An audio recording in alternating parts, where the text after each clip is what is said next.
Salam, salam outsider, le débrief commence maintenant.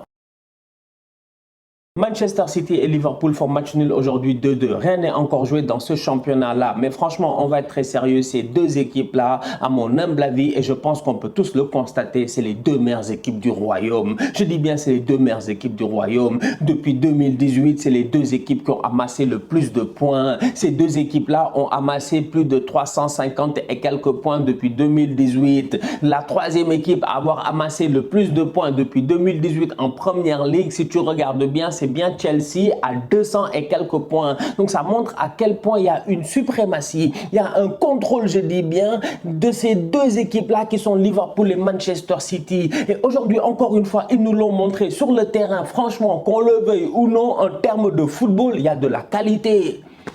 Il y a de la qualité, c'est que des top players sur le terrain, tout le monde se gère, je dis bien, il n'y a pas de tocard. Voilà des matchs où il n'y a pas de tocard. Les coachs ne sont pas des tocards, les directions de club ne sont pas des tocards et les joueurs le sont encore moins. Aujourd'hui, sincèrement, on a assisté encore une fois à une masterclass de la part de Kevin De Bruyne. Excellent joueur de football. On a eu l'occasion de le dire ici, 6-8-10, KDB. Qui le peut? Franchement, le boy, la passe qu'il fait à Riyad Mahrez en fin de match, c'est ça Kevin De Bruyne. C'est ça le talent de Kevin De Bruyne. C'est cette capacité-là à pouvoir faire des passes dans des intervalles que tu ne peux pas imaginer. J'ai eu l'occasion de le dire ici et je le répète encore une fois. Kevin De Bruyne te fait des passes qui sont imaginaires, qui sont invisibles. On aurait dit l'Équateur. Et je ne parlais pas du pays, je parlais de la ligne, je dis bien, autour de la terre. Donc à un moment donné, il faut qu'on se respecte quand même. Kevin De Bruyne est un joueur sensationnel. Aujourd'hui, c'est un leader technique sur le terrain, mais c'est aussi un leader émotionnel. Ça se voit qu'il a faim, ça se voit qu'il a envie de gagner ce titre de première ligue-là. Parce que Kevin De Bruyne, depuis, je dis bien, janvier, qu'on le veuille ou non, c'est l'homme de Manchester City. Le gars est toujours décisif dans tous les grands matchs. On était à la CAN, je me rappelle très bien, tranquille, posé, on regardait le match City-Chelsea, c'est qui claque son but? Kevin De Bruyne. Aujourd'hui, on arrive, c'est qui ouvre le score? Kevin De Bruyne. Il a été excellent, franchement excellent. Top performance de sa part. Dans ce match-là entre Manchester City et Liverpool, si tu regardes bien, franchement, on va être très sérieux. En termes de jeu, je dis bien en termes de football, Manchester City, ils sont un cran au-dessus. Ils sont un cran au-dessus. Ça n'enlève en rien sur le fait que Liverpool, ils sont très très forts aussi. Mais Manchester City, le contrôle qu'ils ont dans ce match-là, franchement, sur certaines phases de jeu, c'est tout à fait bluffant. Kevin De Bruyne, comme je viens de dire, il a été excellent. Mais que dire de Bernardo Silva? Que dire de Bernardo Silva? C'est un joueur qu'on oublie de temps en temps, franchement. Mais c'est le joueur pour moi le plus important de cet effectif-là. Si Kevin De Bruyne performe, si Rodri s'en sort, c'est parce que Bernardo Silva a fait un travail que les autres ne feront pas. Un travail qui est ingrat, un travail de course partout, il colmate. Il colmate, Cancelo monte, c'est qui est derrière à un moment donné sur un repli défensif, c'est Bernardo Silva, je dis bien. De l'autre côté, Kyle Walker, il va monter et tout. Si Bernardo n'est pas à l'entrée de la surface, il est là en train de se gérer derrière, je dis bien, sur le repli. Il est constamment là, il est partout, franchement. Il a une activité sur un terrain de football qui fait plaisir et une activité qui a aussi son utilité. Parce qu'il y en a, ils sont actifs pour rien du tout. Bernardo, il est actif, il est très utile et sincèrement, il fait la différence dans cette équipe. Là, il libère offensivement Kevin De Bruyne, il aide, je dis bien, défensivement Rodri. Bernardo est une tour de contrôle. Que dire de João Cancelo? Top performance de sa part aujourd'hui, encore une fois. L'ouverture sur le but de Gabriel Jesus, fallait le faire, fallait le voir, fallait aller très très vite, je dis bien, dans sa tête et João Cancelo est capable de le faire. Droite-gauche, il n'a aucun problème. Aujourd'hui, c'est un latéral inversé et je pense que c'est le meilleur latéral inversé au monde. Donc qu'on le veuille ou non, aujourd'hui quand même, Liverpool c'est une excellente équipe de football, ils ont été très intéressants, ils ont à chaque fois été capables de répondre, je dis bien, aux attaques de Manchester City, mais en termes de football, il y a des joueurs qui sont sur le terrain qui sont bluffants. Je dis bien qu'ils sont bluffants. Franchement, qu'ils sont très très bluffants. Et parmi ces joueurs-là, quand même, aujourd'hui, force est de constater que pour moi, il y a Bernardo Silva, João Cancelo, Kevin De Bruyne. Ces trois-là, Riyad Mahrez était sur le banc aujourd'hui. Peut-être qu'il ne s'y attendait pas. Peut-être qu'il ne s'y attendait pas. Il ne s'y attendait pas parce que Mahrez, la rentrée qu'il fait en fin de match, elle est sensationnelle. Il doit claquer son but. Mahrez, il a croqué en fin de match. Il ne se gère pas. La passe de Bruyne, tout ça. Même le coup franc, c'est dommage, ça frappe le poteau. Bref, très belle rentrée de la part de Riyad Mahrez. Alors que ces derniers temps, depuis le retour de la trêve internationale, ça avait l'air un tout petit peu compliqué. Mais là, franchement, on va être sérieux. On a vu un bon Mahrez que je n'avais pas vu même depuis très longtemps. Donc aujourd'hui, Riyad Mahrez, malheureusement, il passe à rien. Sa maman, eh oui, je dis sa maman, sa mère là, et on l'a tous vu, je dis bien, à la télé. Tu sentais cette émotion-là, il a faim, Mahrez, je dis bien, il a faim, ça lui a fait mal en fait. Tu sens que quand tu vois la manière à laquelle il réagit, je dis bien, sur les deux arrêts, je ne vais pas répéter ce qu'il a dit, ça veut dire que réellement, il s'attendait peut-être pas à être sur le banc, il avait envie de jouer ce match-là. Gabriel Jesus, il est titulaire, c'est une chose invraisemblable, c'est très très rare, on s'y attendait pas, il claque son but à la limite du hors-jeu, il est bien parti, il a le flair de l'attaquant. Cependant, Gabriel Jesus, de temps en temps dans ce match-là, tu te rends compte qu'il est un peu trop selfish, il est un peu trop égoïste. Il y a une action, je pense, où il y a une passe de Kevin De Bruyne, il doit faire centre en retrait, il frappe, malheureusement, petit filet. Sinon, mis à part ça, pas grand chose à dire sur le match de Jesus, c'est bien, il a claqué son but et c'est un attaquant qui est bizarre, c'est un attaquant qui est très très bizarre parce que Jesus, franchement, quand Agüero est parti, on pensait tous qu'il allait s'installer en tant que neuf, mais tu te rends compte que Agüero, ces dernières années à City, oui, c'est vrai que c'est une légende, mais peut-être qu'il posait plus de problèmes que de solutions à Guardiola. Franchement, on va être très très sérieux parce que moi je comprends pas. Il n'y a pas d'attaquant, il a un attaquant, il ne le fera pas jouer, il le fait jouer sur le côté et bizarrement, il est plus performant.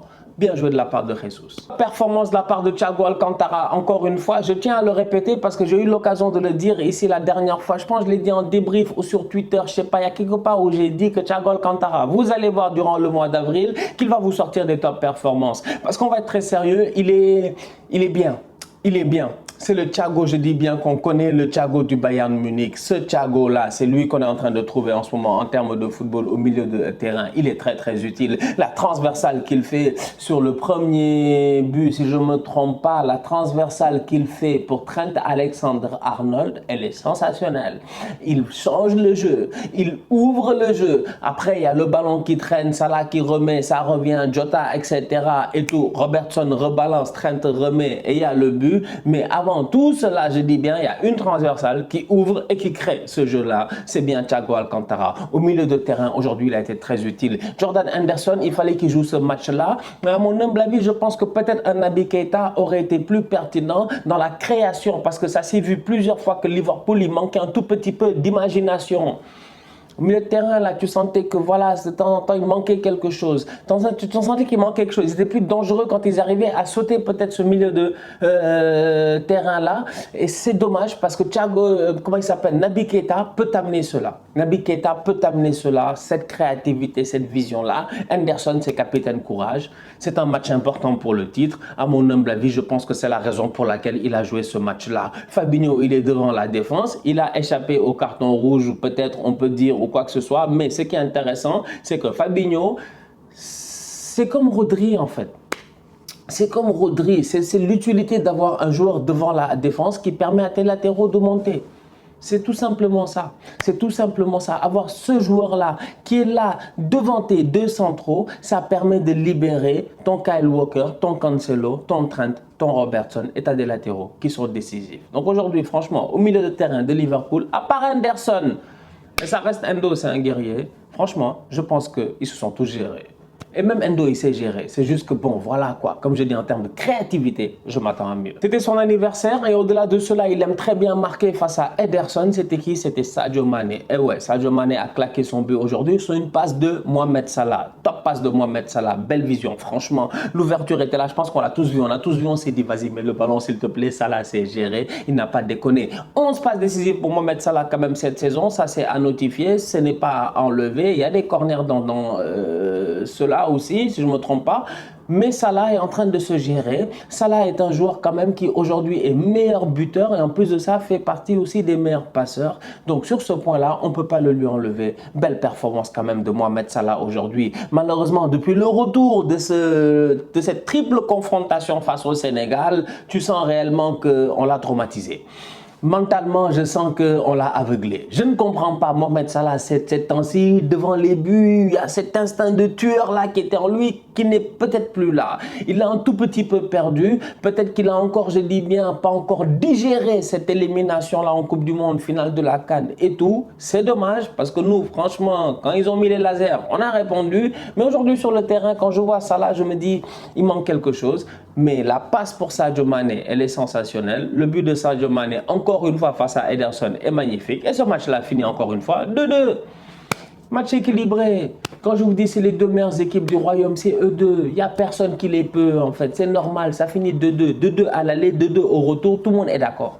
Il n'y a pas de dispute, il n'y a pas de genre non, j'ai gagné, tu n'as pas gagné, là, var, là. Non, ça c'est des vrais matchs de football. Il n'y a pas beaucoup de polémiques. Tout le monde est d'accord. Sterling aurait pu marquer ce but-là. Malheureusement, il est hors jeu. Non, chouïa, c'est des choses qui arrivent. Mais là, c'était clair, il y avait hors jeu. Donc du coup, bravo, franchement bravo à ces deux équipes-là. Pour le moment, tout est encore possible en Première Ligue. Manchester City a son destin en main par rapport à Liverpool, mais les deux équipes sont aussi en lice pour la Champions League. Ce qui veut dire que le calendrier, quoi qu'il arrive jusqu'à la fin de la saison, il est chargé. Et la semaine prochaine, rematch. J'espère que vous serez là parce qu'on sera là. Parce que la semaine prochaine, Manchester City jouera face à Liverpool en demi-finale de FA Cup. Et là, vous savez très bien qu'avec la Première Ligue en mire, la Ligue des Champions, la FA Cup, il y a des possibilités ici de faire des triplés. Possibilité ici d'aller gagner des titres là. Et ça se joue encore entre eux deux peut-être. Il ne faut pas enlever le Real, le Bayern, tout ça en Ligue des Champions. Mais c'est pour dire que tout est possible. Donc je pense que d'ici la fin de la saison, ils vont se donner à 2000%. Je ne peux pas finir ce match-là sans parler de Phil Foden. Eh ouais, Phil Foden, top player. Franchement, top player. Parce que Pedri, grand joueur. Vinicius, grand joueur. Franchement, il se gère, il n'y a rien à dire. Sincèrement, cette saison, j'espère que la saison prochaine, il nous fait la même chose. Mais Vini, la saison prochaine, il nous fait la même chose. Je pense qu'on peut carrément le mettre dans ce groupe-là de grand espoir. C'est juste que Pedri, il nous a montré l'année passée, il est allé à l'Euro, il est allé au JO, il est revenu, il a commencé à bluffer. Tu sais, le boy, il a 19 ans, il vient d'où? C'est peut-être pour ça qu'il y a une hype Pedri peut-être un peu plus élevée. Mais Phil Foden, c'est un top player. Franchement, c'est un top player. Il est très intelligent, il sait dribbler, il va vite, il va vite. Puis des phases de dribble, tu as l'impression de voir Messi. Des phases de dribble, ça va tellement vite, tu te dis, waouh, est-ce que c'est Messi qui avait le ballon ou quoi? Sincèrement, c'est un excellent joueur de football. Il a un très bon coach, un coach qui va le faire évoluer et qui le fait évoluer. Et l'évolution de Phil Foden n'est pas, je dis bien, à sous-estimer. Attention, un atout important. Et si Southgate, il se gère, Phil Foden, il doit être titulaire indiscutable dans cette équipe-là, normalement. Il n'y a même pas de discussion. Tu joues avec des Phil Foden, des Harry Kane et des Sterling. That's it. Voilà. Grealish, gère-toi. La famille, on se capte très bientôt pour un nouveau débrief. D'ici là, on continue à liker, on continue à partager. On s'abonne, on s'abonne, on s'abonne. On est ensemble, on reste en santé, c'est le plus important. Tous outsiders.